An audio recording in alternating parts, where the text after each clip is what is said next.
Man, oh man, I woke up from a dream last night that I bought a $700 CM Punk Signature Series custom title, and then I checked my phone, and that was not a dream, not a nightmare. No, I totally did that. So here's the deal.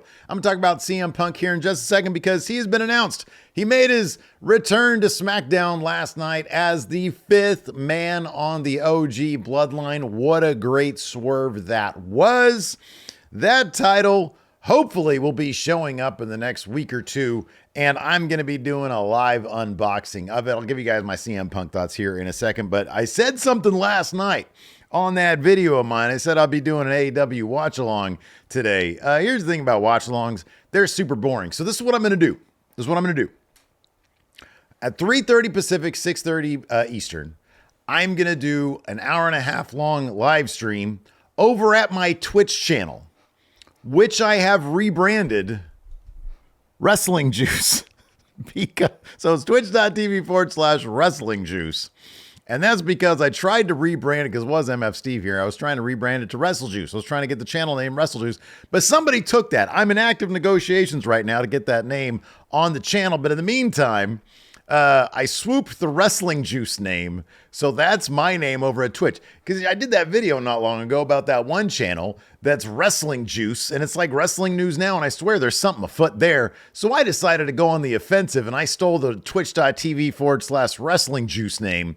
So at 3:30 Pacific, 6:30 Eastern, I'm going to be doing a live watch along of the kickoff show for Full Gear, which of course brings the boom because I'm going to watch that Costco guys match with QT Marshall. Should be a lot of fun. It's only going to be like an hour, and the match is going to be an hour and a half. That'd be awesome. But no, the pre-show is going to be an hour and a half. We could just sort of hang out. I'm going to show the damn thing on the thing because it's Twitch. You can kind of do anything over there. And they're airing the kickoff show on YouTube. So it's kind of like a big old whatever. I never do anything with that Twitch channel anyway. So, you know, if it ends up getting copyright striked or whatever and I get it taken away, so be it. But I want to do more with that Twitch channel. It's just, you know, if it disappeared tomorrow, it really wouldn't be that big of a deal. So anyways, that's what's happening today. And then maybe tomorrow I'll do another live stream. I have some ideas for, like, I don't know, simming some war games on WWE 2K, which I could do over here at the Wrestle Juice YouTube channel as well. So I'll figure all that out, but you will see more content from me because I got to figure out a way how to pay for this $700 freaking championship title. By the way, speaking of that, shout out to JTime42 for the very generous super thanks here on YouTube in response to my CM Punk Custom Championship title. It knocked a big chunk off of that $700 that I put on that credit card with low interest rate. And it was a great help. So thank you, JTime. I appreciate it. That was very nice of you. So let's talk about CM Punk. He's the fifth member of Team War Games for the OG Bloodline. Look, CM Punk is probably, him and like Jey Uso, the most popular people on the roster. And this sets up all sorts of intriguing stories, as does, by the way, clearly Bayley is going to be taking Jade Cargill's spot at Survivor Series War Games as well, which is awesome. SmackDown was really good last night. SmackDown and Raw have both been firing on all cylinders recently. I think they've been really, really entertaining shows. So that's awesome. But yeah, CM Punk, what a great swerve. Paul Heyman coming back and calling in a favor for his old buddy CM Punk. So this sets up all sorts of stuff.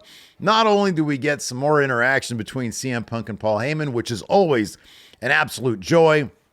You get to see CM Punk and Roman Reigns mix it up a little bit. I know the feed dropped out before they did their big pose last night, but on social media, I saw that like they all four members of the Bloodline threw their ones up and CM Punk did the go to sleep.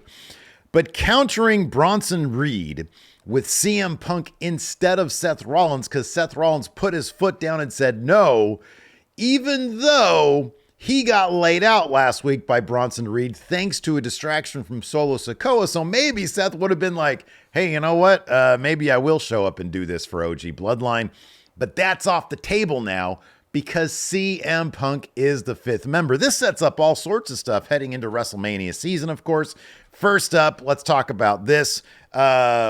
Obviously, this helps one guy tremendously, and that's Bronson Reed, because you got to figure if CM Punk is going to be the one who's countering Bronson Reed, maybe that'll land Bronson Reed with a super precious rarefied air match with CM Punk. CM Punk does not waste a lot of matches in WWE. Every single one really matters. And if Bronson Reed's able to get a CM Punk match, maybe it's Saturday night's main event, something like that, maybe that'll help elevate Bronson Reed as well. He looks great as a member of Bad Bloodline, though, so I hope he sticks around there. Does the world title get involved in this somehow? I'm talking about past War Games, because obviously, in my opinion, OG Bloodline, they are going to win. You're not going to have Roman eat that pin on that last pay-per-view, the Crown Jewel pay-per-view, and then have him go in. It'd be a big fart if they lost. OG Bloodline is going to win at War Games, motivating Roman and Solo in their match, probably at Saturday night's main event. So where does that leave Gunther and the world title? There was a rumor a while ago that they were going to try to do Punk versus Gunther at Survivor Series. Now it's going to be Gunther versus Damian Priest. So maybe, just maybe, the idea still could be for CM Punk to take that title off Gunther. I'm looking forward to the match simply because the match itself is going to be really, really good. If CM Punk becomes the world champion on the first episode of Netflix Raw, that's a huge way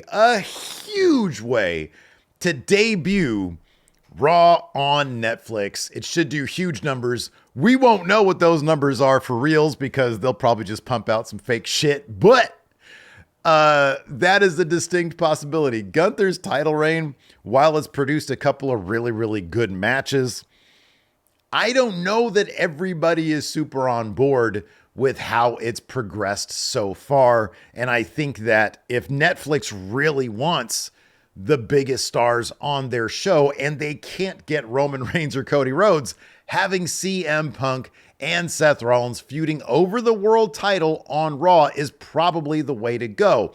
That still leaves a Drew McIntyre out there somewhere to come back at some point. I don't know how he fits into all this, but clearly they're going to want CM Punk and Seth Rollins feuding heading into WrestleMania. They're going to want them to be feuding for that world title because that'll probably be your night one main event.